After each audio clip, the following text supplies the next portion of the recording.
ಆದ್ದರಿಂದ ಅವುಗಳನ್ನು ಸಣ್ಣ ಕಾಯಿಲೆಗಳು ಎಂದು ಭಾವಿಸಬೇಡಿ, ಏಕೆಂದರೆ ನಾವು ನಿಮಗೆ ಆ ರೀತಿಯ ನೋವನ್ನು ನೀಡುತ್ತಿಲ್ಲ, ಆ ರೀತಿಯ ತುರ್ತು. ಆದರೆ ಇವು ಕಡಿಮೆ ದರ್ಜೆಯ ವಿಷಯಗಳು, ಕಡಿಮೆ ಶ್ರೇಣಿಗಳು, ನೀವು ತುಂಬಾ ಮಹತ್ವದ್ದಾಗಿದೆ ಎಂದು ಪರಿಗಣಿಸುವುದಿಲ್ಲ.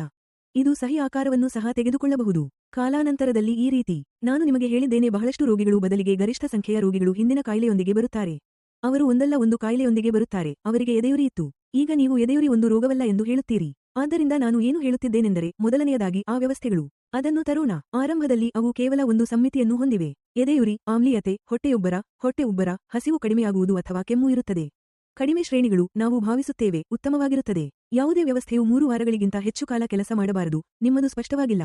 ಹೌದು, ದೇಹದ ಎಚ್ಚರಿಕೆ ನಿಮಗೆ ತಕ್ಷಣದ ಪೆನ್ ನೀಡಿದಂತೆ ಅಲ್ಲ. ಆತಂಕಕಾರಿ ಕೂಡ ಕೆಲವು ಸಮಯದಿಂದ ನಡೆಯುತ್ತಿರುವ ವಿಷಯವಾಗಿದೆ. 4 ವಾರಗಳಿಂದ ಸಹಾನುಭೂತಿ ಇದೆ. ಇದು 5 ವಾರಗಳಾಗಿವೆ, ಇದು 6 ವಾರಗಳಾಗಿವೆ, ಇದು 6 ತಿಂಗಳುಗಳಾಗಿವೆ, ಇದು 1 ವರ್ಷವಾಗಿದೆ.